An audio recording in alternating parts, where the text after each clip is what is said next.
look, this is tough. This is emotional. Yeah. I'm not going to lie to you.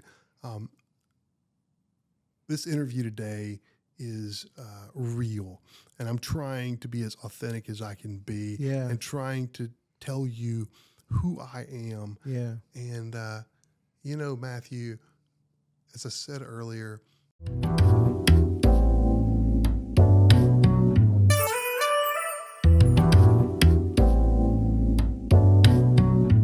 Hello, my friends, and welcome to A Conversation with Matthew.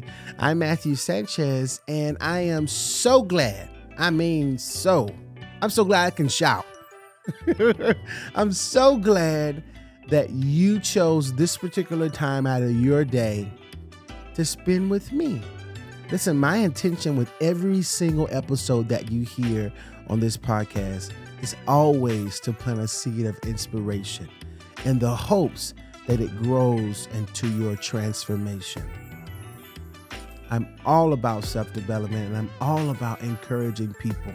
So if you like what you've heard and you like the movement, share it. Because like Dr. Maya Angelou says, when you learn, you teach. When you get, you give. Thank you so much. Brought to you by MSW Productions. I had the privilege of sitting down with not only a man who's a brilliant businessman, but also a devoted father. Paul showed up to this interview with honesty, vulnerability, and true authenticity that truly moved me. We talked about life, legacy, and what it truly means to lead with love. This isn't just a business conversation. It's a human one. And I believe it's one that you'll carry with you long after it ends. So take a deep breath, get you some water, get you some coffee, sit back if you have to, because what you're about to listen to or hear or watch, depending on where you are, may just change your view on leadership, fatherhood, and what it means to be a man. So enjoy. I think I called you Mr. Amos one time, and you said, no, just Paul. Just Paul. You said you would rather be called Paul. Yeah, absolutely. Okay. My grandfather was Mr. Amos, okay. Paul, who I'm named after. I'm Paul II. Right. I love that skipping generations, but he was such an amazingly great man who also wore a suit every day, buttoned up. I mean, at 5:30 in the morning when he got up, he was all ready to go. And I think I'm more casual, more laid back, especially as I've gotten to my older years. Okay, wait, what? You're not old, though, Paul. Though I just hit 50, and so that's not old. As my former pastor used to say, I'm now playing the back nine. I'm not a big golfer, but I'm definitely on the final 9 holes. Really, really. So tell me this, because a lot of people think they know who you are based off of the legacy of your family. Oh, sure. And I'm pretty sure they have assumptions based off what the internet says. But coming from your own mouth, who is Paul? Paul is someone who spent most of his life chasing something different than what he actually was. I aspired in so many ways to grow up, to work at Aflac, to be a part of the Amos family, to do all the things that I was kind of, I think, pre-programmed to do. And at the same time that I was, being drawn into. And I think it caused me to really not explore myself. It caused me to really not explore other career opportunities, to explore other paths. And so I think, Matthew, I went through most of my life trying to put on the mask rather than being comfortable in who I am. Really? And, I, like anybody else, I think the journey continues. Yeah. But I think and I hope that I am a man of God, that I am a husband and father, that I am a lover of laughing, that I am someone who believes in true redemption, and that people all make mistakes, some of a different caliber than others. But in the end, Jesus came and Jesus paved the way for us to get to be with him no matter what. Yeah. And that's not an excuse. That's not sloughing off things that are wrong. Yeah. It's instead an utmost gratitude for where I am now. Right. And that I want to share it with other people. Right. And so I think and hope I'm also someone who is giving back in a way that is an attempt to be humble, an attempt to be turning it toward God, and also who, understands empathy for the first time in my life. And I truly value service to others in a way that I never even looked for it before. That's a long answer. No, but that was really good because what I hear you saying is that you have learned so much about who you are, but you're still learning in a sense. Correct? Absolutely. Yeah. Even at this old age, at 50, in your 50s, which I don't think is old, but that's your opinion. So I guess, tell me, before the titles, before the legacy, what shaped you into the man you are now? Wow. I was unbelievably blessed early on in my life, academically, athletically. Yeah. Things went well for me. I got into a great college. I was able to do well there. I went to 2 graduate schools, got through all that. So I really didn't hit adversity in a major way until I got into my late 20s and early 30s. Really? And that was something I wasn't as prepared for as I thought. Failure is essential, I believe, in life. And I didn't fail enough. I mean, trust me, I made plenty of mistakes, but I was able to get them washed over at times or to exceed in some other way that offset it. And so that was one of the things. But I think one of the other things that really shaped me, I had a phenomenal mom. Had in the past tense. She died in 2009.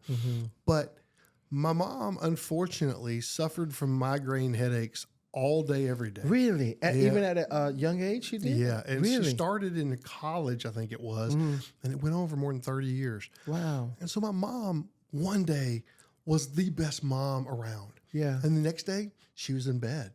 Really? And so I think there was this anxiety, if you read books, anxious attachment, that formulated at an early age because of that. Yeah. My dad was always busy working and focused on that. But, I think that my parents tried to put Christianity into me, at least the actions of it. But the reality is, I didn't know Jesus. I went to church. I did all the things. I was 8th grade. I was head of the youth group.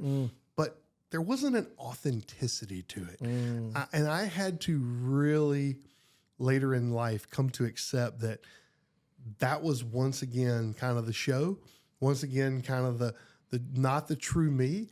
And as I've found a love for Jesus, as I've found a relationship with Jesus, it's really transformed my heart and my life.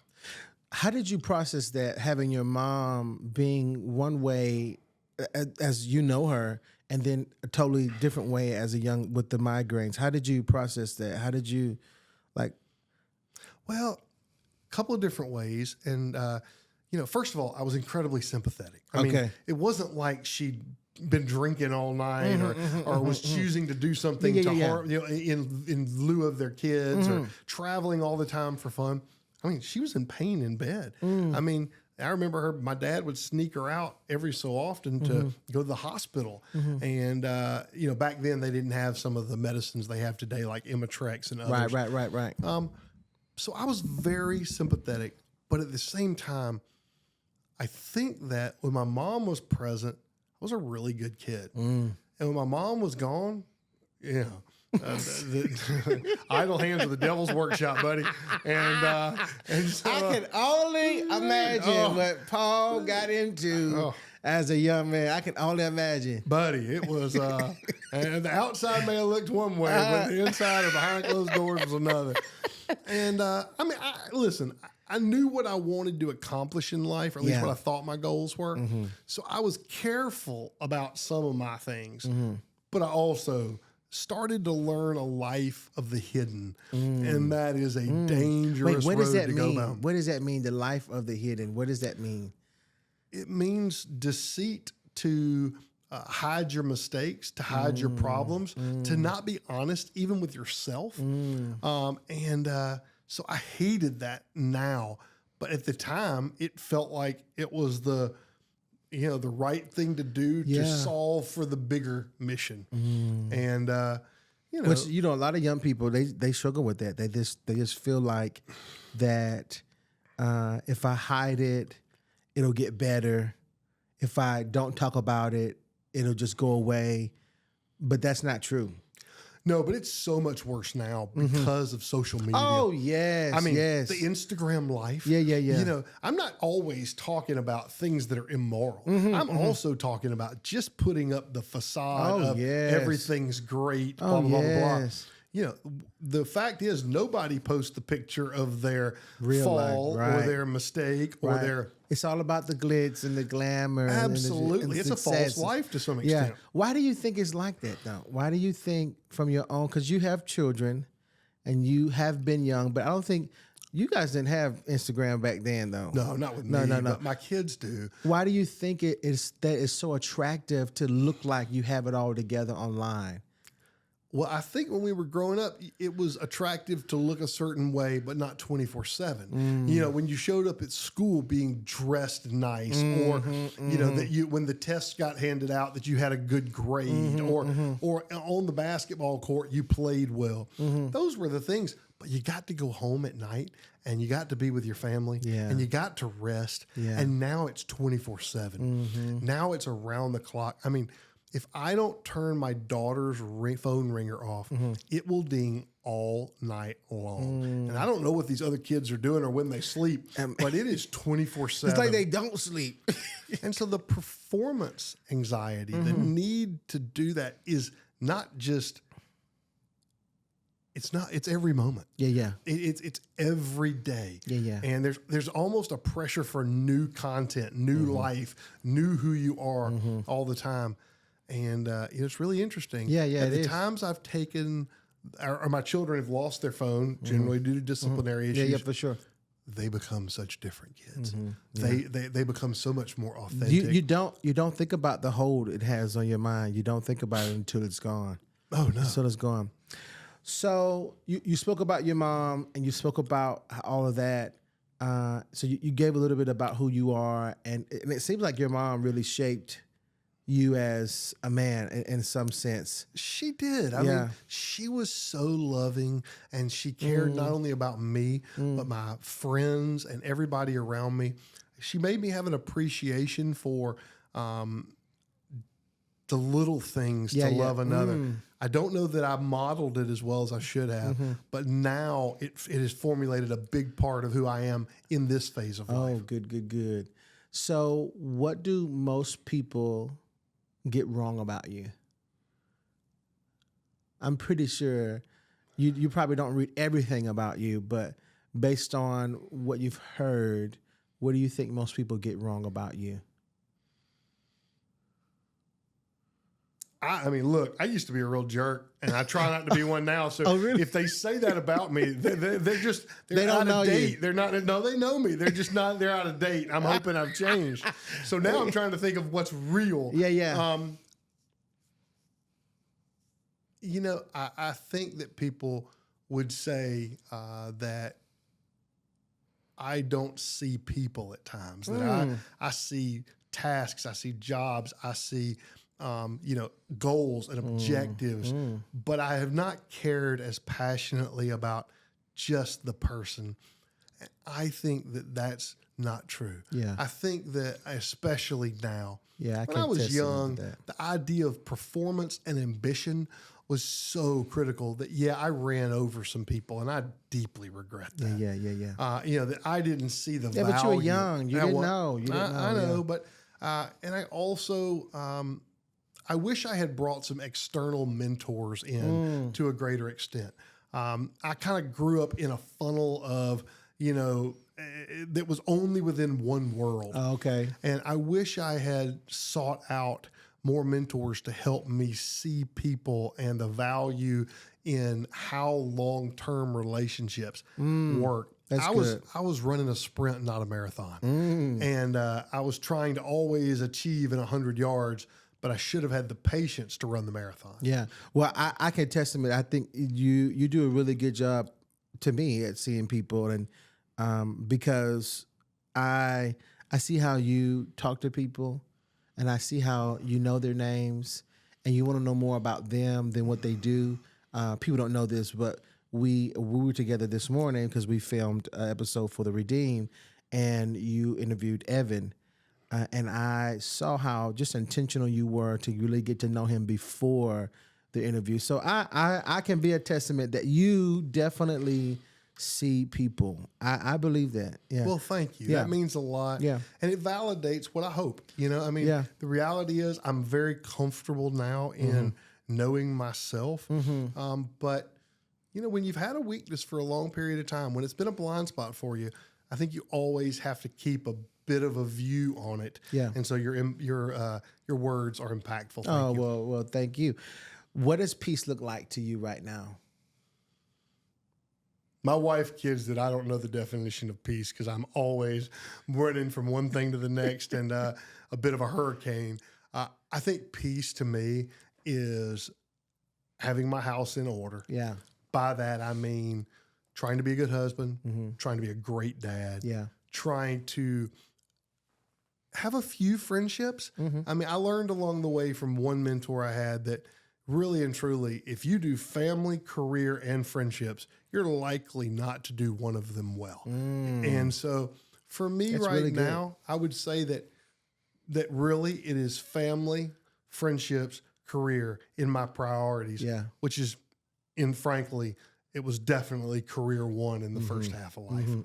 And so I think that, that says it really. That's what gives you peace. I think that knowing my priorities, knowing that I have a relationship with Jesus, it calms me. Now, listen, I love to laugh. I love to watch sports. I love to travel. Okay. So I got plenty of things that on a Saturday, if I have nothing on the agenda, which is never, that I'd love to do and bring me peace. But I'm a morning person. Oh, how early? Well, I like to get up around 6. Okay. During the school year, sometimes more like 7 in the summertime. But I am not really useful after about 8 p.m. I'm not. And so I think peace for me on the daily basis is the ability to wind down at night to kind of let the stress and the productivity and the excitement of the day settle. Yeah. And then what I didn't do for most of my life that really helps me now is to reflect back on that day. I think most days I was so busy thinking about the next day that a lack of reflection unfortunately caused me to make a lot more mistakes. And now I think I do a good job of reviewing my day. And in doing so, repair relationships that day when I make a mistake or fix things before they become a little cut before it gets infected and becomes a major problem. Exactly. You spoke about your family, and I want to touch a bit on fatherhood. What does being a father, how has being a father shaped you as a man today? First of all, how old were you when you had your first son? So I was, let's see, he's 23, and I was almost 27 when. Oh wow. Okay, wait a minute now. I'm 27 now, Paul. I'm 27 now. I don't have no kids. Praise the Lord. Not right now, but I will. Yeah. So tell me, so this is critical information to me, but tell me at 27, what was that like? Were you nervous? Were you scared? And how has being a father over time kind of shaped you? My wife and I were way ahead on everything. We got engaged before everybody else. We got married before everybody else. We had kids before everybody else. When you say everybody else, you mean like friends and peers, and classmates, and people our age. And so we were kind of trailblazers for our friends in a lot of ways. So I don't know that I knew what to expect. Now, I will say this, and some people say I'm crazy. I think dog ownership before kids allows you to test out some of your parenting. Yes, that is true. That is true. So Courtney and I had to work a few things out before we got to actual parenting. So y'all had a dog, is what you're saying? Yeah, we had a couple. Really? And Okay. so that was good. And, though, Matthew, I wasn't prepared to be a dad. I can tell you, you asked the question of, what did it feel like? Yeah. But in reality, there were a lot of things in life I did I wasn't ready for yet. I know I'm with the right person in my wife, but I wonder if we should have waited a little longer to get married. It was the right thing in the right circumstances. How long did how long was We dated for like 2.5 years, and then you got and married. then we got engaged, and then we got married, and so Okay, well. but the reality is we were both really young. She was 6 weeks out of college, and so yeah, that's a lot. Yeah, and so we became parents at a very young age, and thank goodness Courtney had incredible maternal instincts. But quickly, I was off to work, and frankly, it's a little bit sad. I mean, in reflection, I always wished when I was growing up that my dad had been just a little bit more present. Yeah. And Yeah, he same was here. present physically some, Yeah. but most of the time, a lot of time, but mentally sometimes not there. Yeah. And you know what? I went out and I modeled exactly the same thing. Yeah. I went out and I wasn't present, Yeah. and my ambition and my activities and plenty of things that were the wrong road for me. Yeah. And so I don't know that I was prepared to be a dad. Yeah. But the second chance life, when in 2017, when I started the journey to turn my life around, when I started. This is when you stepped down when I from the stepped down company from you were working Aflac, for. Yep. Yeah. Okay. And so when I started to transform, I realized there were things that I couldn't salvage, but I was going to try to hold on to. But there were things that I needed to approach a very different way. And I remember my second son, Mansell, at one point. Yeah, who I met Mansell. He's You've met very, Mansell, yeah. very, very, very respectful. And he said he wouldn't call me dad anymore. He called me Paul. And I realized, I think that was a very sobering moment. And so I realized I had to be the kind of dad that was prioritizing my kids to the point of, at one point, maybe doing too much, maybe spoiling them and overcompensating. And so the pendulum swung back and forth. Yeah. But I think I have wonderful relationships with all four of my kids. Yeah. I think that all of them are unique and their relationships are different, but they're all special. And I think all four of my kids would say not only do they love me, Yeah. but they depend on me. Right. And those are some of the greatest compliments and action things I could do. And they range from 27 to. No, he's 23 Okay. to 13. Okay, so 27 to 13, that's where they range from? 23 to 13. Okay, I was okay. 27 when I Oh, had that's him, right. You were 27. Okay. Wow. So tell me what did they teach you about God in percent? If that makes sense. Teach me about God and what? What did your children teach you about God? I mean, there's so much. In the moment, they taught me about innocence. In the moment, they taught me about, That's good. the need for a real relationship with the Yeah. Heavenly Father Yeah. beyond the relationship with the earthly Father. And thank goodness my kids had that because they didn't always have me. Yeah. But I think that in adulthood, in more than now, my kids have taught me what I've aspired for, which is that you can be forgiven. The reality is they didn't have to forgive me. Yeah, that's They good. didn't have to love me the way That's they good. had. And, my kids in many ways have modeled Jesus's love and loved me through it all and given me the chance to do it, much like my wife has. Yeah. And Unconditional. my wife, 10x to that sometimes, but absolutely. Yeah. Tell me, what kind of father do you want to be, and how close are you to becoming that person? Well, first of all, fatherhood is an evolving thing in the sense that as your kids grow, you change how you parent. I mean, you know, Especially with the girls, I assume. The girls, yeah. Yeah, well, and the sexes are different. I mean, we don't want to go to political stuff, but they are different in how you parent them. And, Okay. and I mean, I remember the first time I showed up to my daughter's basketball game, and I was yelling just like I would with the boys, and boy, did I get a talking to after the game.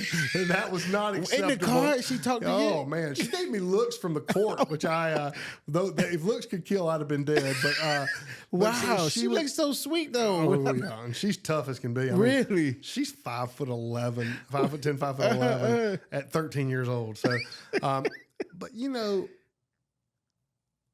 I love my kids, and I'm so thankful for what they've shown me. But as far as what kind of father you want to be, Oh, I'm sorry. Yeah. My brain went back to the previous question. No. You know, the father I want to be is a man who leads them in the right direction, a man who shows them that you can make mistakes and you can recover from them, a man who is generous, I hope, a man who is loving. And then I want to show them how to evolve from parenting to friendship. And, you know, my oldest son has just graduated from college and he's evolving into the business world. Okay. And I am so excited that our relationship is starting to transition. Now, look, I've never done this before. Okay. It is new to me. And I'm probably stumbling all along the way.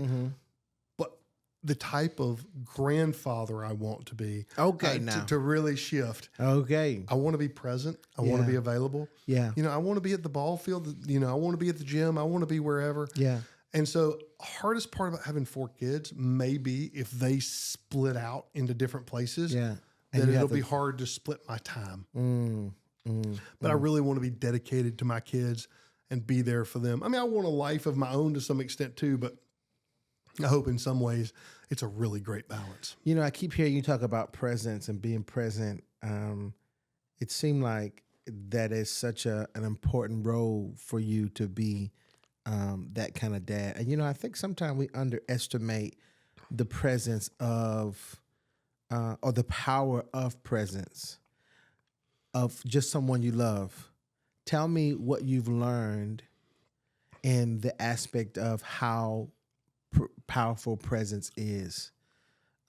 Because it seemed like from what we've just discussed is that you were always a go, go, go kind of guy. Yeah, for sure. And then you of course, Mansell, but you kind of slowed down and became more present.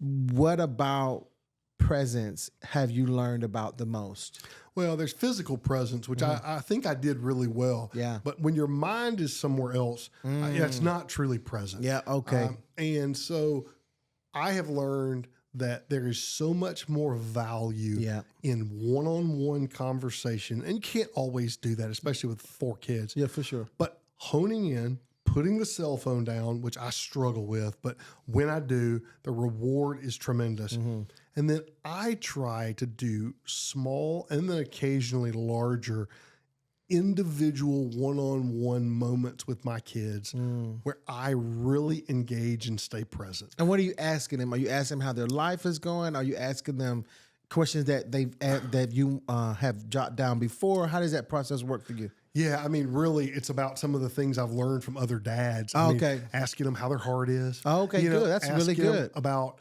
what is it, what was their love life like? How are they treating that individual? Yeah. If the relationship doesn't work, how do they want it to end? Yeah. And everybody dreams the relationship will go on forever. So you have to ask both the questions, right? For sure. And just authentically, how can I help them achieve what they want to achieve? And then for boys especially, telling them they've got what it takes. Boys need to know they've got what it takes. That's good. I think girls need to know they're loved and protected. Yeah. And so I hope that for my daughter, what I'm doing is setting an unrealistic expectation of how her future husband should be. I don't really mean that, but I want her to know. Are you kind of strict dad when it comes to boyfriends or? Oh yeah, really? I'm tough on that. I mean, don't get me wrong. I Okay. want her to be able to have that, but she's only going into 8th grade. Yeah, for sure. And But so, she's talking about boys for sure. all the time. Okay. All the time. I mean, ooh, she's boy crazy. Right. And- My niece is 9 and she's always talking about some guy, well, not guy, boy, that she met, and it always changes. It's a changing thing. yeah. So, but you're tough. You're tough when it comes to the boyfriend stuff. I try to be. I mean, I try to be like any parent. I mean, I learned there was a group out in Nashville called Daystar Counseling, and they gave a really profound talk about with children. You need to help them be part of the herd. Don't be the parent that gives them everything first, and don't be the parent that gives them everything last. Ooh, that's And good. so when you're part of the herd, you can teach them along the way. You can help them not make the mistakes they're going to make if they're in the lead, and help them not build the bitterness and contempt if they're leading from behind. You know, classic example for parents, I think they ponder when to give a child a cell phone. So don't be the one that gives the child the cell phone at 9 unless they're extenuating circumstances. Right. Like we lived in Japan, kids couldn't walk up to somebody and speak English to them. So Really? they had to have a cell phone just in case an emergency occurred. On the flip side, also don't want to be the last one to give it out, because then that child can be held to social contempt, negativity, and at the same time, there becomes a negativity toward the parent for that feeling of being on the outside that child experiences, whether the parents intend for it to or not. Well, for somebody who wasn't ready for fatherhood, Paul, you've got a lot of advice. I mean, if you ever write a book about parenthood, I think it would be a bestseller. Well, my wife is a great, great mother, and I learned a lot from her. And at the same time, I have, I think, really gone out of my way to try it's been To 8 learn. years. Yeah. And so, I mean, I think in 8 years, I've spent a lot of time on myself, trying to become a different man and also a different husband and a different father. Well, I think you've done a good job. I really have. Thank you. And speaking of that, I really would like to go into that. Tell me, was there a moment that truly shaped you, or kind of like you had to rebuild yourself? Was there a moment where you had to rebuild yourself, and what did that look like? There were a lot of moments, Matthew. And unfortunately, one of my friends had a picture, and it was Jesus standing outside a door, and he asked me, he said, what's missing? It took me a minute, and I said, a doorknob, a door. And he said, that's because Jesus is knocking, and you have to let him in. I didn't want to let him in. Why? Dealt with shame over how I'd shown up in my marriage and how I'd shown up with my family. Yeah. I dealt with all types of things that held me back. And again, the history of kind of trying to be something I wasn't. And so I think over time, Was it pressure too? Was pressure a part of it too? Sure. Absolutely. Yeah. Pressure business-wise, pressure socially, pressure on myself. Yeah. And so I've tried to become an entirely different man. And so I started, at different times, but maybe the straw that broke the camel's back, and it still took a while, was when I got divorced. Okay. When Courtney and I got divorced, which, I mean, I completely caused. Yeah. It started to really sink in. And it took time, man. I am stubborn. I get it from my mother. I am so stubborn. Really? And sometimes I have to learn lessons the hard way. Okay. I wish I wouldn't. But I think the cumulative impact of making bad choices and seeking out, hearing the knock on the door and still not answering it. Come on. And then That's a real thing, by the way. oh man, I'm telling you, as I look back, I could hear him knocking on the door, and it was as though I put the pillow over my face. Yeah. And so now, trying to walk out of that, trying to show up differently, and trying to help other people do before they get there. Yeah. I was fortunate to be able to start a ministry called The Redeemed. Yes. And I did it because I wanted to give back to guys in crisis. But what I realized is crisis is too late. What do you mean by that? Well, it's not too late. You can help people, but you want to catch them before they burn their life down. Okay. You want to catch them before they make irreparable decisions. Right. And so what we've realized is getting men in community that helps them go through life together Right. keeps them much safer, Right. makes them a much better man. And so I'm trying to help people not learn lessons the hard way by telling them the truth about who I am. Yeah. Speaking of you wanting to help man, what have you learned about masculinity and what it looks like? So what is true masculinity to you? All right. So, I mean, the world just speaks to men in all the wrong ways. Right. I mean, okay. say what you want. The enemy is spinning things, whatever. I mean, don't cry. Bootstrap yourself. It's only you can only depend on yourself. You are the provider. You know, You don't feel, there's no feeling. Oh, no. There's no time for sadness. You just kind of got to keep going. keep going. Yeah. Keep going. And Yeah. that's just not true. Don't show emotion. You know, those are things that are irreparable harm to some people. Yeah. And I got to tell you, the unlearning of that at some points is almost impossible. It's not impossible. Jesus can do anything. Yes. But it is hard to unteach people what they believe to their core. Yeah. And Especially many when they're men- set in their ways. Yeah. I mean, you know, many men believe that to their core. And so through this ministry, I've been able to literally experience this false narrative of men Okay. and the willingness to get real. You know, women do it well. They get together and they start talking about real things, And they within can 20 be minutes. fine. Yes, Right. and it produces a very different relationship. Right. They almost also then yearn to be back together. I cannot see a guy for 3 years. We sit down, we watch a football game together, and it's like we were never apart. Right. Because in some ways there was never any depth to it. And so when you really know someone inside and out, I think you have to seek relationship more often. Yeah. That's not always true. Yeah. But in a lot of ways, you know, It's community. you got to be authentic. You got to be community. together. So you're saying is that masculinity, true masculinity, is a man who identifies what he needs and gets it done. Is that what you're saying? Yes, vulnerable, Yeah. authentic, real, Yeah. loving, willing to show emotion, Yeah.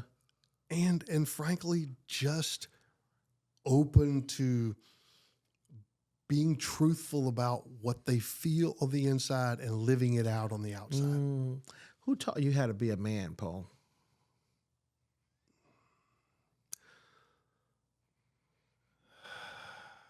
You know, I think that I learned a lot from a lot of different people. Yeah. I think that, you know, I was shaped by, of course, my father, Yeah, of for course, sure. by coaches, Yeah. of course, by leaders. Yeah. And,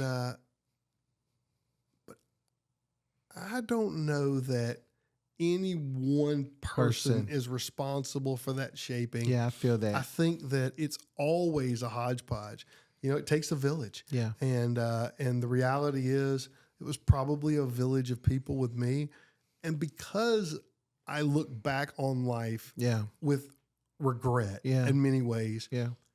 I think it's hard to want to say who raised me Yeah. because I yearn to take accountability for how Yeah. I showed up in the world. Yeah, I resonate with that because my father, let me just say that to protect him in a sense, he was not there physically.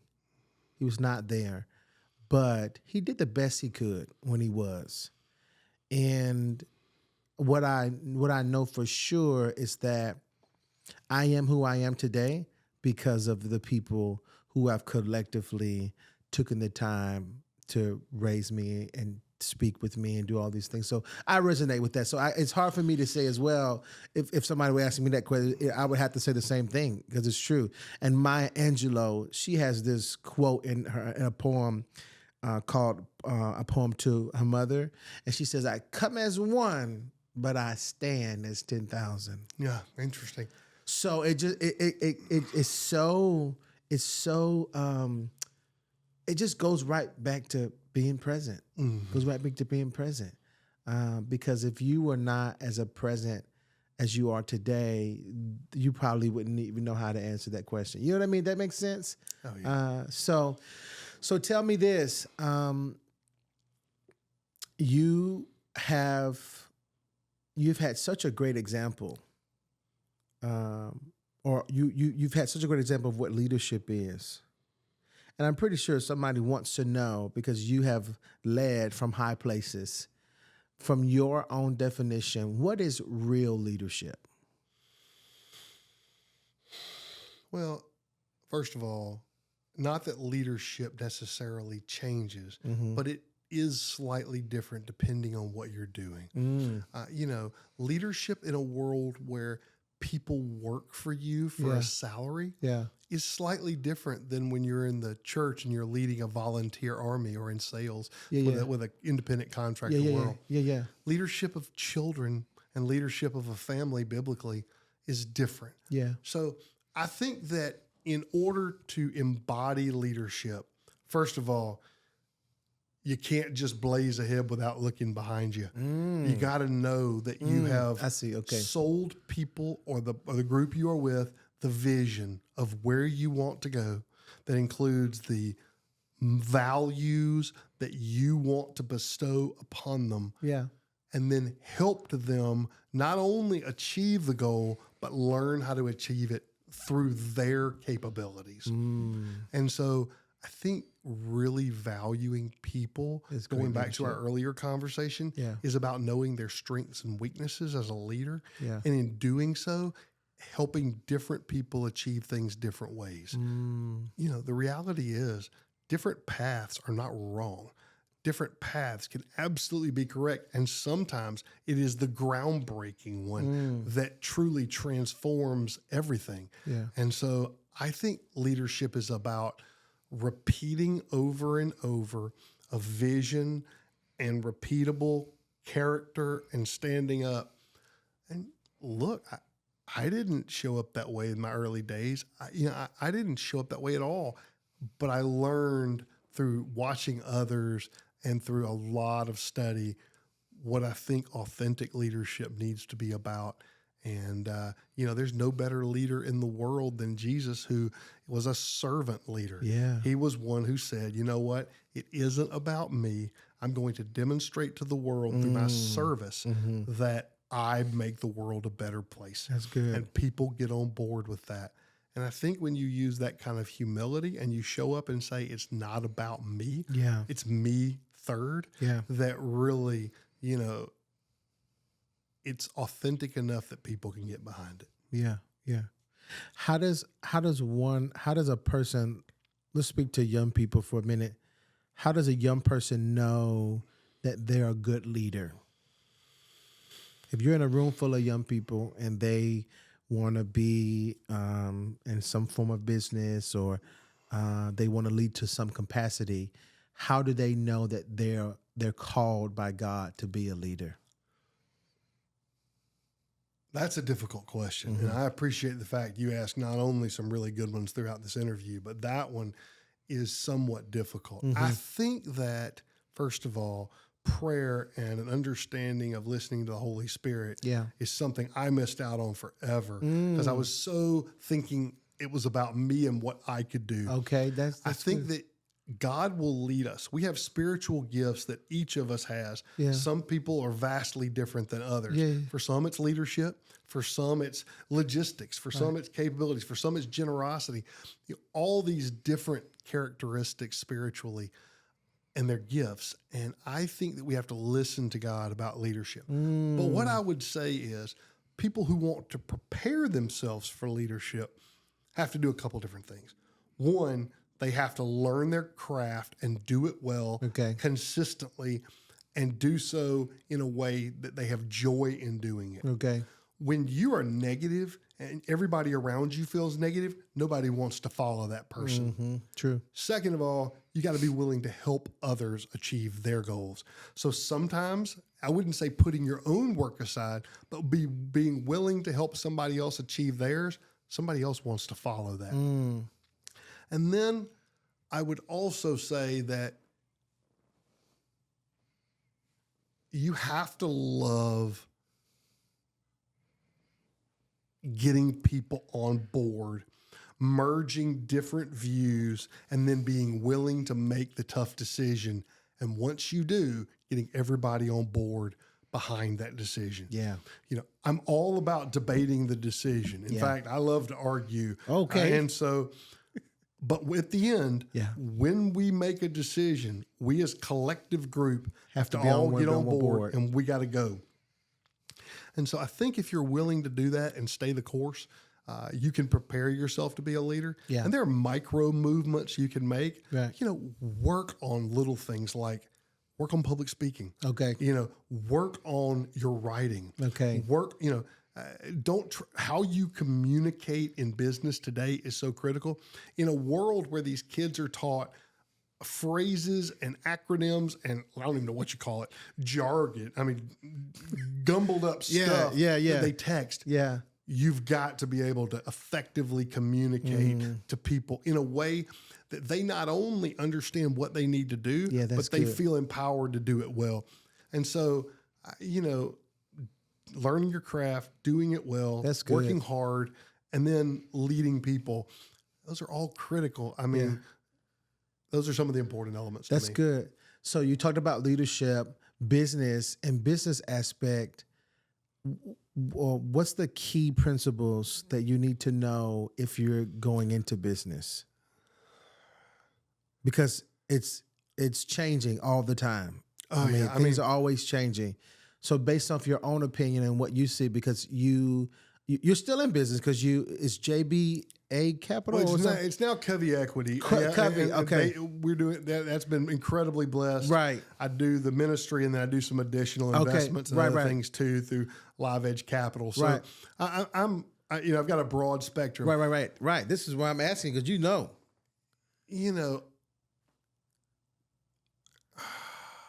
Can you rephrase the question one more time? Let's just say this. Let's say that, because you said your son's going into business or he's going to go into business. What would you tell your son is the number one rule when it comes to business, to getting into business for yourself or maybe leading a business? What is that number one rule? Or is it a number one? Is it more than number one rule? I don't think it's just one. I mean, if you had to pick one, treat others the way you want to be treated. Right. That is going to come back. That principle matters. Right. Never lose your character. Never give up on that, even when following your character harms you. Because in the end, it will come back to haunt you if you don't, trust me. Or in the end, you will be rewarded, I believe, for upholding your character and doing the right things. Oh, that's so good. And so I think those two things are practical. Now, look, the world is changing right now at a pace that's unbelievable. Right. AI alone is changing jobs. It's doing whatever. So if you were to ask me what career path to go down, there are some that are clearly dying and some that are clearly going to excel.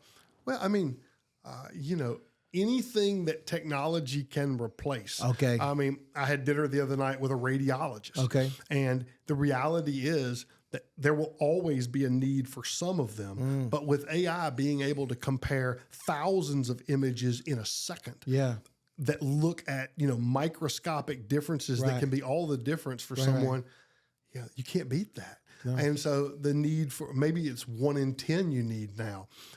There are plenty of jobs that are getting automated. I mean, you walk into even McDonald's now and there's a digital kiosk. Right. I mean, so it's impacting people at every level, from entry level all the way to the highest executives. And I'm not here to say it's going to be perfect. I'm not here to say, but every couple of years, the speed with which it's learning and doing is faster and faster. So what I would tell you is there are always going to be businesses where human interaction is critical. Okay. Where communication and clear desire for people. I mean, you can't have a robot, I don't think, No. do your dentistry. You can't. You know, I mean, you know, That would be interesting to see, though. a psychologist is not going to be a robot. I mean, there are plenty of professions where you can't be automated out, but it has so much to do with people. Right. It has so much to do with, you know, being real. Even in my own ministry, Nate Dewberry, who's the director, he and I have been talking this week about the fact that AI is trying to help push people in one direction or another. And yet in what we do, it's human beings that understand that empathy and that's who they really want to talk to. You know, trust me, I love going onto certain apps and doing it myself. Right. But there are a lot of things that I really want to talk to a person. And so again, human interaction It's most important when it comes to business. And there are different roles in business that are going to be able to do that. Right. Man, that's so good, Paul. That's really good. I didn't think you would say that. Let's say that you have a leader who's been leading for a while now, a business, but he or she is just really, they're very discouraged sometimes. They are, they're unsure about where the business is going to go. What are you saying to an unsure leader who's very discouraged in business? Well, first of all, if they work with me, I would want to first make an evaluation of what is causing that apprehension. Okay. Are they fearful? Do they not know what to do? Right. Have they failed so many times that now they are paralyzed? Are they burned out?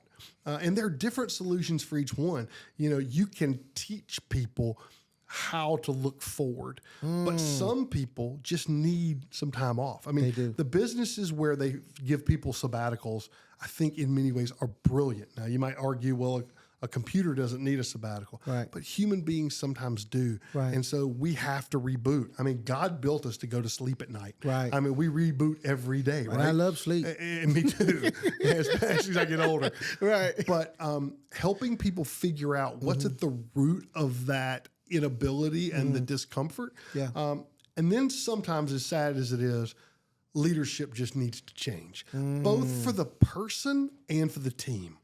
Because for the person, it's giving them an opportunity to reinvent themselves. I mean, in sports, we see it all the time, right? A great player begins to really not play well. He's in the wrong environment for him. He goes to another team and he thrives again, right? That's his environment. That can be true sometimes in business. And then for the team itself, unfortunately, the wrong leader can lead you down incredibly bad paths. And as an executive leader, the longer you wait to make that change, the more damage you do. That's good. That's good. That's good. Tell me, for the last couple of questions, what's the biggest lie you believed about yourself, and how did you change it? I believed that no one else, I couldn't trust anybody else to give me the love that I needed. And in doing so, in trusting that, in believing that lie, I chased after completely detrimental things. Everything from, you know, validation from a business perspective to, you know, things that crushed my family and harmed me. You know, I am so blessed to have a loving, forgiving, resilient wife, but I absolutely believe that you must step out of, you know, look, this is tough. This is emotional. I'm not going to lie to you. This interview today is real, and I'm trying to be as authentic as I can be and trying to tell you who I am. And, you know, Matthew, as I said earlier, we all have the opportunity to evolve. Some people make mistakes that they cannot get out of. Other people make choices. But what I am so amazed by is the human spirit and the desire for forgiveness. Yeah. Because on one hand, you have this world that wants to cheer against people, that loves to watch people fall, that loves to watch people not succeed. Yeah. I get it. I've seen it. I don't always understand it. Yeah. On the other side, I think especially when people have been through difficult stuff, they love to watch people rise again and succeed. And so I cheer for that. I love that. And that's kind of overwhelmingly helping guide me right now. First of all, Paul, thank you for sharing that. Thank you for being so vulnerable. Thank you. And just for the record, so people know, because you and your wife did divorce, but you remarried last year. So we did. Yeah, so people know that, because people, so it is the ultimate bringing full circle, the ultimate redemption. Does it feel new? Does it feel different?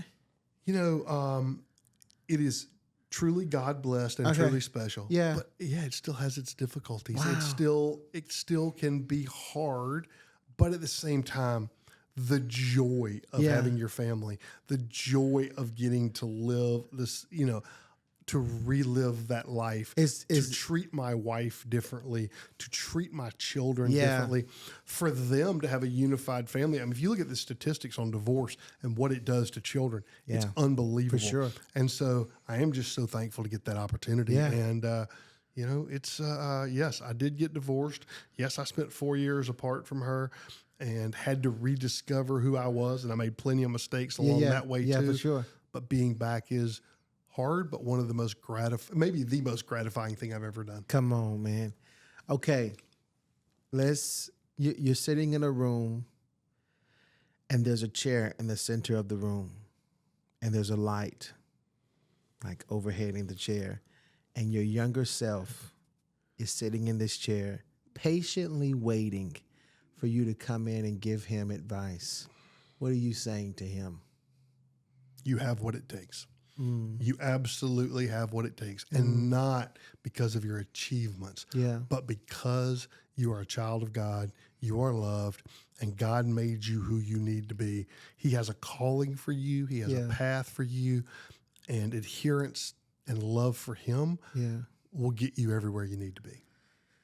Oh, it really is so refreshing to hear you speak and to know, just know what you do on a daily basis and the amount of legacy that you have within your family. It really is refreshing to hear you talk about God and in a world where people assume when you have great things, you just are not in the loop, you're just out of it. So it's really refreshing to hear how not just peaceful you are, but how grounded you are in your faith. It really is. And I'm really honored to know you. I really am. Well, Matthew, that means the world to me. And thank you for the kind compliment. Listen, everybody struggles. Yeah. Everybody goes, this is a fallen world. And I am no perfect Christian by any stretch of the imagination. Yeah. But I think, live knowing what life turned out to be when I did it wrong. Yeah. And therefore, I'll try to live every day with gratitude and love and empathy in a way that fosters a better environment around me. And it's refreshing because people know, they know your family, they know you guys do, and it's just like you assume the family is one way or this person is one way, and then when you really get to know them, it's like, oh, they're regular people just like us. Isn't that true with everybody, though? Yeah, it is. Whether it's a famous person, whether it's a person who comes from another culture, whatever it is, I think we're all human beings. We are. And we all have value. We are. And I think that, we push past that sometimes in judgment, in a lot of things, in just not having time to dedicate to people. But when you get to know somebody, I think it really speaks to the heart of the fact that God made us all individually. Thank you, Paul, for sitting with me today. I hope that somebody learned something. I hope that your words brought healing to somebody. Thank you, Matthew. I enjoyed the opportunity. I'm so thankful to call you a friend, and it's an honor to be here today. Wow. Thank you.